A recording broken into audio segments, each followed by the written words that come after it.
नमस्कार दोस्तों, आज मैं आप सभी के समक्ष सोमवार त्रयोदशी सोम प्रदोष व्रत की कथा प्रस्तुत कर रही हूँ। आइए शुरू करते हैं।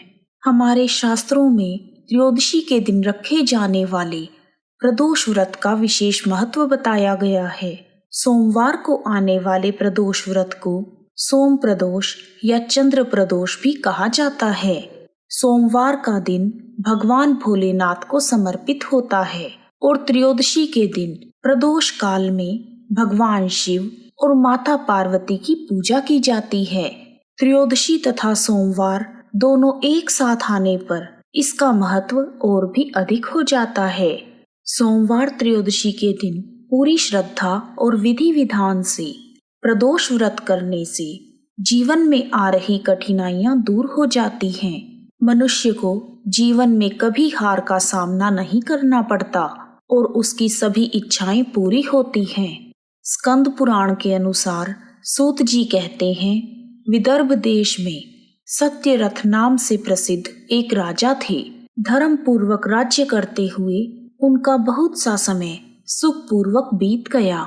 एक समय शाल्व देश के राजाओं ने विदर्भ देश पर आक्रमण कर दिया। उनके बीच भयंकर युद्ध हुआ।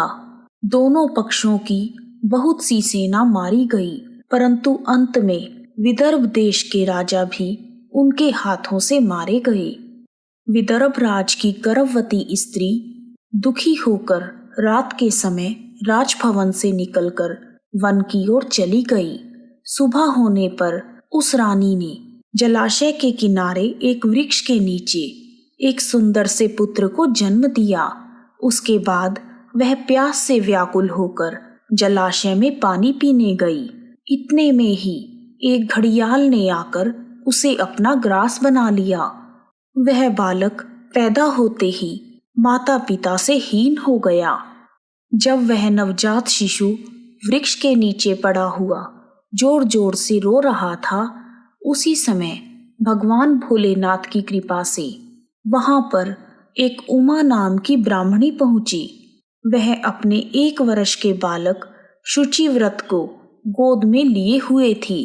वह ब्राह्मणी बहुत ही गरीब और विधवा थी। वह भीख मांगकर अपना गुजारा करती थी। उस बालक को रोते हुए देखकर उसने मन ही मन सोचा, अरे यह तो बड़ी हैरानी की बात है कि यह नवजात शिशु जिसकी अभी तक नाल भी नहीं कटी यहाँ पर पड़ा हुआ है। इसकी माता कहाँ चली गई? जब वह ब्राह्मणी सोच में डूबी हुई थी, उसी समय वहां से एक सन्यासी गुजरे। वह ऐसे जान पड़ते थे मानो साक्षात शंकर भगवान हो। उन श्रेष्ठ भिक्षु ने उस स्त्री से कहा, हे ब्राह्मणी, तुम इस बालक की रक्षा करो, इससे तुम्हें परम कल्याण की प्राप्ति होगी। इतना कहकर वह दयालु भिक्षु वहां से चले गए। उनके जाने के बाद ब्राह्मणी ने उस बालक को लेकर अपने घर की ओर प्रस्थान किया। वह ब्राह्मणी एक चक्रा नामक नगर में निवास करती थी। ब्राह्मणी ने उस बालक का अपने बेटे के समान ही पालन पोषण किया और उसका नाम धर्मगुप्त रखा। वह भिक्षा के अन्न से ही अपने पुत्र और राजकुमार दोनों को पालने लगी। एक दिन वह ब्राह्मणी उन दोनों बालकों को साथ लेकर भीख मांगती हुई देव मंदिर में चली गई। उस समय वहां पर शांडिल्य मुनि पधारे हुए थे। शांडिल्य मुनि को देखकर ब्राह्मणी ने उन्हें प्रणाम करके पूछा, हे ब्राह्मण, एक सन्यासी के कहने पर मैं इस बालक को अपने घर ले आई हूँ। अभी तक मुझे इसके कुल का पता नहीं चला, फिर भी मैं अपने पुत्र की तरह ही इसका पालन पोषण करती हूँ। आप ज्ञान के नेत्रों से देखकर मुझे बताने की कृपा करें कि यह बालक किस कुल में उत्पन्न हुआ है और इसके माता पिता कौन हैं। तब मुनिवर बोले, यह विदर्भ देश के राजा का पुत्र है। इतना कहकर शांडिल्य मुनि ने उस बालक के पिता के युद्ध में मारे जाने तथा उसकी माता के ग्रह द्वारा ग्रस्त होने का सब समाचार पूर्ण रूप से बताया। यह सुनकर ब्राह्मणी को और भी आश्चर्य हुआ। फिर उसने प्रश्न किया, हे महामुनि, वह राजा सभी भोगों को छोड़कर युद्ध में क्यों मारे गए और इस बालक को यह दरिद्रता कैसे प्राप्त हुई? यह अपने राज्य को कैसे प्राप्त करेगा? यह तो मेरे पुत्र की तरह भिक्षा के अन्न से ही जीवन निर्वाह करता है। इसकी दरिद्रता के निवारण का क्या उपाय है? तब शांडिल्य मुनि बोले, इस राजकुमार के पिता विदर्भराज पूर्व जन्म में पांड्य देश के राजा थे। एक दिन प्रदोष काल में राजा बड़ी भक्ति भाव से त्रिलोकीनाथ महादेव जी की आराधना में मग्न थे। उसी समय उनके नगर में बड़ा भारी कोलाहल मचा। उस शोर को सुनकर राजा ने बीच में ही भगवान शंकर की पूजा को छोड़ दिया और राजभवन से बाहर निकल गए। इसी समय राजा का मंत्री शत्रु को पकड़कर उनके समीप ले आया। वह शत्रु पांड्य राजा का सामंत था। उसे देखते ही राजा ने क्रोधपूर्वक उसका मस्तक कटवा दिया। शिव पूजा छोड़कर नियम को समाप्त किए बिना ही राजा ने रात में भोजन भी कर लिया। इसी प्रकार राजकुमार भी प्रदोष काल में भगवान शिव की पूजा किए बिना ही भोजन करके सो गया। वही राजा अगले जन्म में विदर्भराज हुआ। शिव पूजा में विघ्न होने के कारण शत्रुओं ने उसको सुख भोग के बीच में ही मार डाला। पूर्व जन्म में जो उसका पुत्र था, इस जन्म में भी राजा का वही पुत्र है। भगवान शिव की पूजा का उल्लंघन करने के कारण यह दरिद्रता को प्राप्त हुआ है। इसकी माता ने पूर्व जन्म में छल से अपनी सोत को मार डाला था। उस महान पाप के कारण ही वह इस जन्म में ग्रह के द्वारा मारी गई।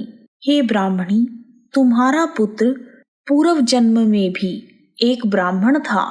इसने अपना सारा जीवन केवल दान लेने में बिताया है, यज्ञ आदि सत्कर्म नहीं किए, इसलिए यह दरिद्रता को प्राप्त हुआ है। उस दोष के निवारण के लिए अब यह भगवान शंकर की शरण में जाए। यदि यह दोनों बालक प्रत्येक प्रदोष के दिन भगवान शंकर का पूजन करते रहें तो वर्ष भर के भीतर ही इनकी दरिद्रता का निवारण होगा तथा राज्य सुख की प्राप्ति होगी। इस प्रकार शरण में आई हुई ब्राह्मणी को मधुर वचनों द्वारा आश्वासन देकर शांडिल्य मुनि ने उनके दोनों बालकों को भगवान शंकर की आराधना के मंत्र का उपदेश दिया। उसके बाद ब्राह्मणी अपने दोनों बालकों को लेकर वहां से चली गई। 4 मास बाद एक दिन ब्राह्मण का पुत्र नदी में स्नान करने गया। वहां उसे धन से भरा हुआ एक घड़ा मिला, जिसे लेकर वह अपनी माँ के पास गया। माँ धन से भरे हुए घड़े को देखकर खुश हो गई और उसने कहा, इसे अपने भाई के साथ आधा आधा बांट लो। मगर धर्मगुप्त ने इस धन में हिस्सेदारी से मना करते हुए कहा, मैं किसी अन्य के भाग्य का भागी नहीं हो सकता। प्रत्येक व्यक्ति स्वयं के कर्म का फल भोगता है। इस प्रकार प्रसन्नता पूर्वक भगवान शंकर की पूजा करते हुए उन दोनों कुमारों का 1 वर्ष व्यतीत हो गया। एक दिन ब्राह्मण का पुत्र और राजकुमार वन में भ्रमण करने गए। मार्ग में उन्होंने देखा कि अनेक गंधर्व कन्याएं आपस में खेल रही थी। ब्राह्मण कुमार वहीं पर रुक गया और राजकुमार से बोला, हमें इससे आगे नहीं जाना चाहिए। ये गंधर्व कन्याएं हैं, किसी को भी अपनी ओर आकर्षित कर सकती हैं। मगर राजकुमार निडर होकर आगे बढ़ता गया।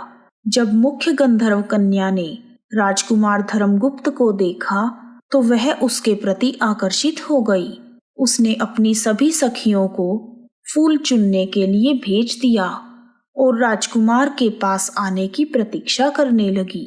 उसे अकेला देखकर राजकुमार उसके पास गया और उससे बातचीत शुरू की। उसने बताया कि मैं विदर्भ देश का राजकुमार हूँ। मेरे माता पिता अब इस संसार में नहीं हैं और शत्रुओं ने हमारे राज्य पर कब्जा कर लिया है।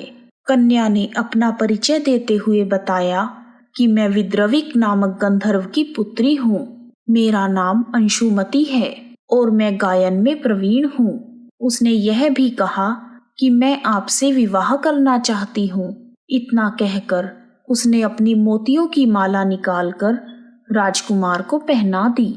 तब राजकुमार ने पूछा, तुम राजपाट गंवा चुके राजकुमार के साथ कैसे रह पाओगी और अपने माता पिता की अनुमति के बिना तुम मेरे साथ कैसे आ सकती हो? इस पर अंशुमति बोली, चाहे जो हो जाए मैं वही करूंगी जो मैं चाहती हूँ। तुम 2 दिन बाद प्रातःकाल यहाँ आकर मुझसे मिलना। इतना कहकर वह वहां से चली गई। राजकुमार ने वापस आकर ब्राह्मणी और उसके पुत्र को सारी बात बताई। वह दोनों बहुत खुश हुए। 2 दिन बाद राजकुमार पुनः उसी वन में गया। उसने देखा कि अंशुमति अपने पिता के साथ उसकी प्रतीक्षा कर रही है। तब गंधर्वराज ने राजकुमार से कहा, मैं कैलाशपुरी गया था। वहां शिव भगवान और माता पार्वती ने मुझे बुलाकर कहा कि धर्मगुप्त नामक राजकुमार राज्य से विहीन होकर भटक रहा है। जाओ और उसका राज्य पुनः प्राप्त करने में उसकी सहायता करो। मैं उनकी आज्ञा के अनुसार अपनी पुत्री अंशुमति का हाथ तुम्हारे हाथ में दे रहा हूँ और राज्य प्राप्त करने में मैं तुम्हारी सहायता करूँगा।